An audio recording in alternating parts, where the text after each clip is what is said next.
In this RGT video, I'm going to be taking a look at Dear Esther. Now, it took me a while to really get into the idea of playing this game, but it's had so much critical acclaim, I decided, you know what, I'll give it a shot. Now bear in mind, I do have a bit of a cold, so if I do sneeze or something, I apologise in advance, but I'll try to get through it with minimal effort. I'll try. Now let's have a look. Now, first thing you'll notice is there's actually a fairly decent amount of video options, which is pretty nice. I believe it's based upon the source engine, someone can feel free to correct me on that. And under advanced there's quite a lot of stuff. You can wait for vertical sync, disable, blah blah blah blah blah, and multi-core rendering, shader detail, and quite a lot of other stuff, which is pretty cool. And it even warns you if you haven't made certain changes. Audio, you've actually got many different options. I'm personally playing on just headphones, so only 2 speakers, although I do have 5 speakers enabled, but obviously that's not really practical for this video. You've also got sound quality and everything else, which is fairly unusual now for a lot of games. I don't really have that. I mean, some do of course, but it's not as much as you'd expect. Mouse acceleration is pleasantly disabled by default. You can actually enable the development console, which is very Steam-esque, if you will, or should I say very Half-Life-esque. Finally, controller can be enabled, disabled. I believe I've got mine unplugged, although I'm not 100% sure, I'm not looking at it. And you can do various other bits and pieces. So, let's give it a shot. I can't access any of these other levels or sections or chapters, shall I say. So, of course, we'll have to start at the beginning. Loading seems nice and fast. Dear Esther, I've lost track of how long I've been here. I can actually move. I have made overall. It's quite nice. Certainly the landmarks are now so familiar to me that I have to remind myself to actually see the forms and shapes in front of me. One thing I will automatically say is, at least from my system, the keyboard and mouse are not sensitive enough. Well, should I say the mouse is not sensitive enough. So I'd say I'll turn that up a bit. I could stumble blind. Still not quite there. What would we say? I'll turn it up maybe to about, maybe even halfway. The edge That's of better. these precipices without fear of missing my step and There's no jump at the moment. Besides, I have always considered that if one is to fall, it is critical to keep one's eyes firmly open. Very Half-Life visuals at the moment. Textures are pretty nice, however. It's got a very dreary atmosphere and the music is very bleak, but it's certainly pleasant. Oh, automatically puts on a flashlight, which is kind of nice. There's actually quite a lot of detail. And it automatically switches it off as well, so no need to worry about pressing a button if you go into the dark. And it also seems to be unlimited, so that's not really a resource. Now, I'm assuming this is one of those games that definitely does encourage exploration. I have no idea if that actually means anything, as in later on, say a puzzle. Doesn't seem like I can go through that door. There's no jump, which is really weirding me out, because it's based so much on the Half-Life, and that is just disgusting. Because it's based so much on the Half-Life engine. I have a feeling we could probably go down there for quite a ways, but I think we'll probably head up, if only for the fact of actually getting a better idea of our surroundings. The foliage is, as you'd expect, not the greatest quality. But it does move though, which is not bad. So far, the game definitely has that sense of isolation. You can definitely tell you're on an island. And to be honest with you, the sky texture is actually pretty nice. In fact, you can even see that it's actually moving, which is unusual for a lot of games, especially indie games. Huh. Guessing I can't make that. That's just a theory I have. No, I can. I have not. Seems like I'm going the right way. A holy man who sought solitude in its most pure form. Allegedly, he rode here from the mainland in a boat without a bottom, so all the creatures of the sea could rise at night to converse with him. Ah, I wonder what that red light was. It's on a tower, apparently. Perhaps now, when all that haunts the ocean is the rubbish dumped from the tankers, he finds more peace. Nice particle effects, actually, as you go through here. His arms wide in a valley on the south side, and the cliff opened up to provide him shelter. Huh. They say he died of fever 116 years later. The shepherds left gifts for him at the mouth of the cave, but Donnelly records they never claimed to have seen him. I have visited the cave and I have left my gifts, but like them, I appear to be an unworthy subject of his solitude. Interesting. But you can't... It doesn't look like you can jump over that, unless I'm missing something. Doesn't seem to be a jump button.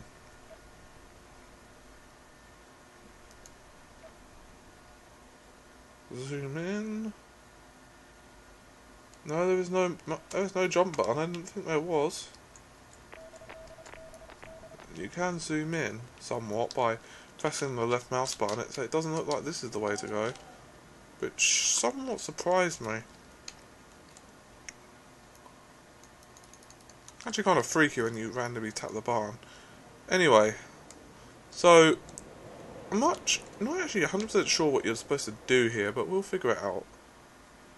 See if we can keep going up here. Apparently not. I have a feeling this is going to actually not hurt at all.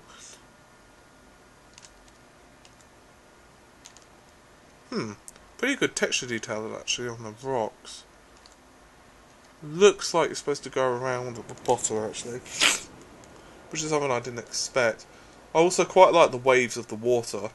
Graphically the game's not the greatest, it's certainly no Crisis. But it's certainly not bad either. It is slightly annoying that you can't run. Whether that's something that you're going to get later on, I'm unsure. But it is a little bit irritating, because I'm assuming there's going to be a lot of traversing large distances. Ah. This looks like promising. At night, you can see the lights sometimes from a passing tanker or trawler. From up on the cliffs, they are mundane. But down here, they fugue into ambiguity. For instance, I cannot readily tell if they belong above or below the waves. The distinction now seems banal. Why not everything and all at once? There's nothing better to do here than indulge in contradictions whilst waiting for the fabric of life to unravel. I do quite like the narrations, it's clear and doesn't sound cheesy, which is nice. It also seems well written. It's certainly a different type of game, so if you're looking for something different, it does seem to be one of those games. He landed on the south side of the island, followed the path to the bay and climbed the mount. He did not find the caves, and he did not chart the north side. I think this is why his understanding of the island is flawed, incomplete. He stood on the mount and only wondered momentarily how to descend, but then he didn't have my reasons.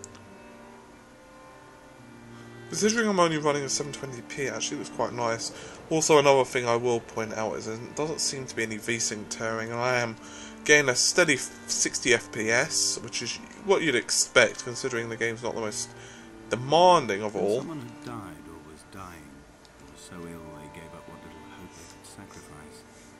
They cut parallel lines into the cliff, exposing the white chalk beneath.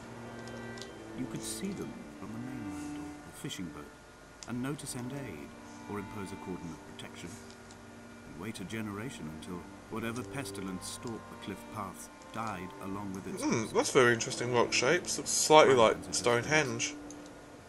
I believe the developers are actually from the UK, much like myself, obviously. So it does look like they've basically based the design off Stonehenge, although I'm basing that on very quick observation. It's very Stonehenge-like. Obviously Stonehenge doesn't quite look like that. Feel free to go to Google Images, as you probably are right now, and check that out. I quote directly, a motley lot with little to recommend them. I have now spent 3 days in their company. That is, I fear, enough for any man not born amongst them. Despite their tedious inclination to quote scripture, they seem to me the most godforsaken of all the inhabitants of the Outer Islands. Indeed, in this case, the very gravity of that term, forsaken by God, seems to find its very apex. It appears to me that Donnelly, too, found those who wander this shoreline to be adrift from any chance of redemption. Did he include himself in that, I wonder? The one thing I don't particularly like so far about the game is the absence of a run button. I know I've already mentioned that, but it's the distances itself.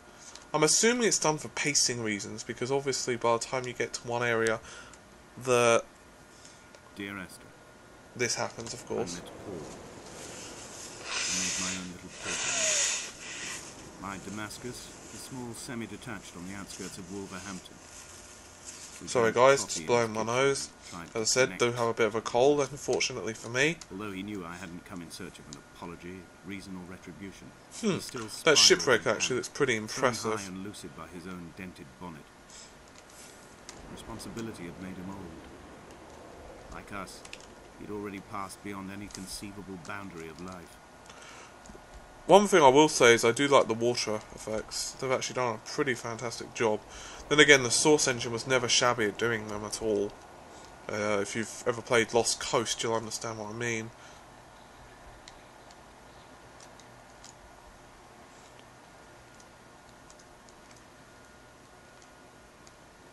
I threw my arms wide and the cliff opened out before me, making this rough home.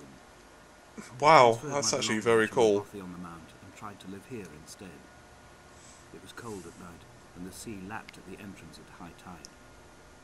To climb the peak, I must first venture even deeper into the veins of the island, where the signals are blocked altogether. Only then will I understand them, when I stand on the summit and they flow into me, uncorrupted. Murals / paintings on the walls that do look very impressive. I also quite like the glowing ink textures. Well, should I say paint textures? Very nice. Very nice.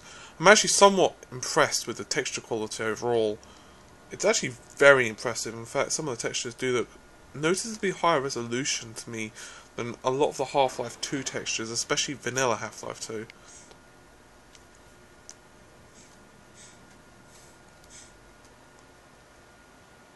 They've obviously done quite a lot of work to actually make their own variations of the textures, and they're certainly not just, you know, copies and pastes of Half-Life 2's textures. Although that's a bit of an obvious statement, I thought I'd just point that out there, just because, really? I can only assume I have to go this direction.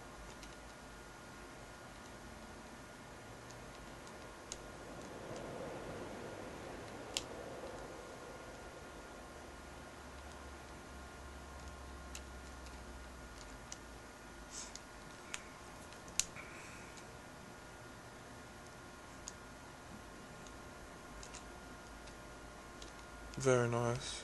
Yes, I'm assuming it's this way.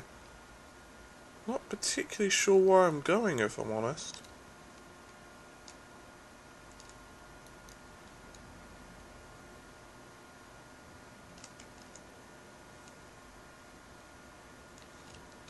So we'll have to see. Ah, definitely going the right way. I have a narration.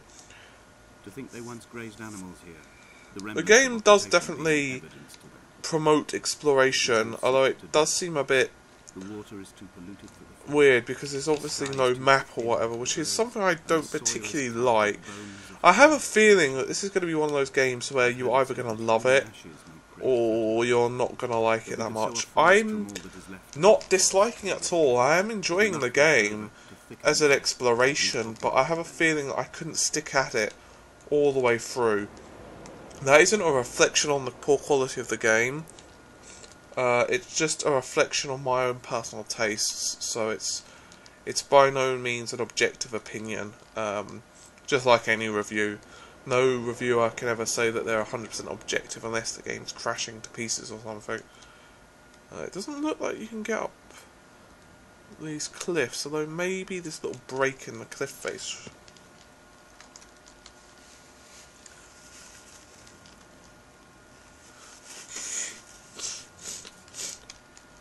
So about that, trying to blow my nose at the same time as moving forward, which makes things quite interesting.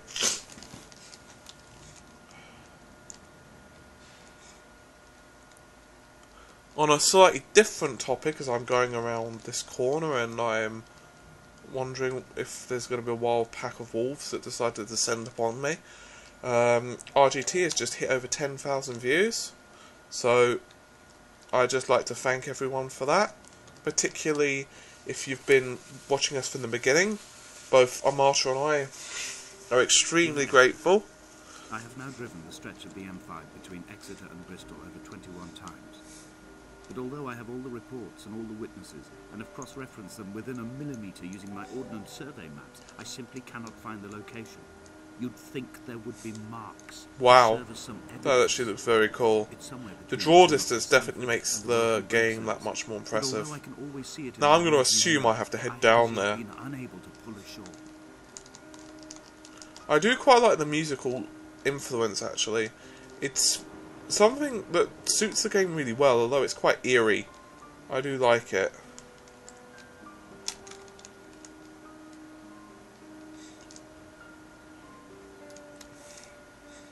The dreariness of the island has kind of like a forlorn feeling to it. And for the most part, you do seem to be able to wander pretty much anywhere you'd like. I do actually wonder the vastness of the island, although obviously there are some cliff faces and so on I cannot get to. This looks like a large shipping trawler that's decided to meet an untimely end.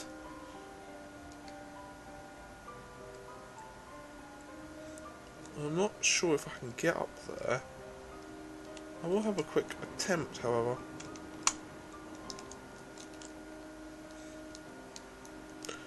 This might be one of those games, to be honest, that giving our first impressions for is very unfair, and probably is, to be honest. But I did want to check it out myself, and I figured it's better to check it out and at least make a video out of it so you guys can see it. Huh. I'm not sure I'm supposed to be here. This is just a gut feeling I have. There doesn't seem to be specifically an objective, although I'll continue to follow this path just to make sure. Now, I'm probably coming across a little bit like I don't like open-ended games, and that's not 100% true. Games, for example, like Skyrim very much interest me, but there must be a hole in the bottom of the boat. How else could new hermits have arrived? But for some reason, this game is just not doing it personally for me. As I've said, though, I do think it's a very impressive workmanship, and I have no doubt that the game is definitely worth all the critical acclaim it's definitely received. Although, personally, not my thing. But I can definitely appreciate all of the effort that's gone into it.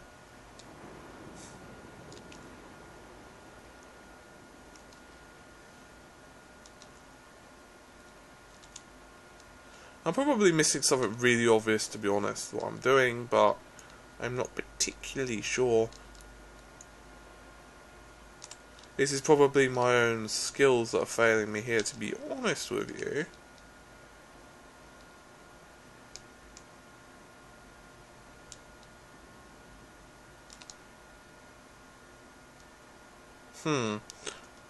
I'm not 100% sure this boat offers any particular use. I was pretty sure that there's going to be something major here, but obviously not.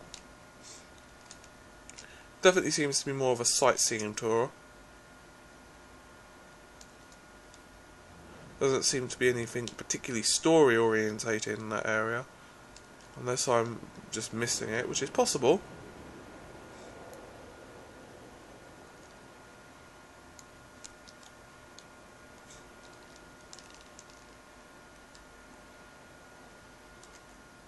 I'm assuming we'll have to continue up this path.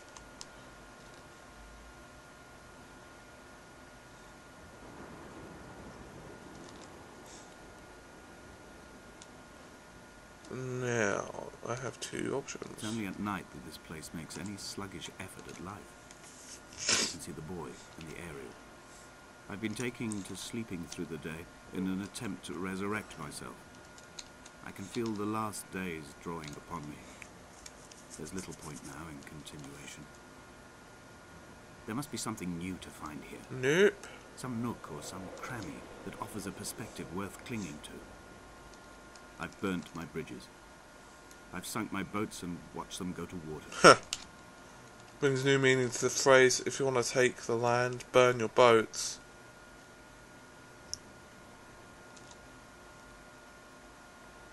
That's very... One thing that does continue to impress me is the fog and the overall sky. It's just some of the best I've seen, actually. Rage's sky is actually pretty nice as well, the Sky Dome overall, but I actually think this might edge it.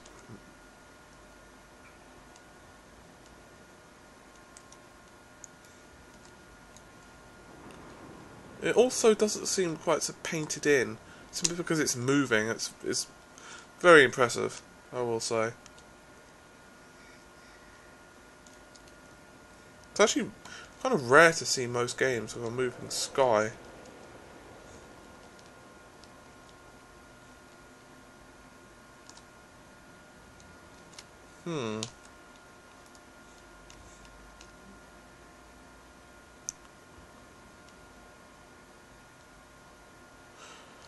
Okay, I think, to be honest, I'm going to have to call it here because my cold is starting to become a bit worse.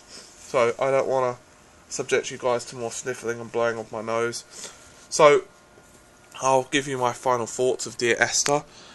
I think the game's fun, and I would recommend it if you're into adventure kind of story games. I've personally never really been into the whole point of click adventure or that kind of thing, which is probably putting a dampener on it. Personally, I would say the game's very worth checking out if you're into something very different. It didn't float my boat, but that's not a reflection on the game being bad, that's just a reflection of it not being my cup of personal tea. So if you're unsure, you should give it a try. But other than that, that's been me for this episode of RGT. Hope you found it slightly useful, although to be honest with you, because of the nature of the game, I don't think a first impressions is 100% going to do it, but maybe I'll try and get a bit further in a future video and kind of follow this up. But anyway, hope you guys have enjoyed it at least somewhat, and take care, and bye bye.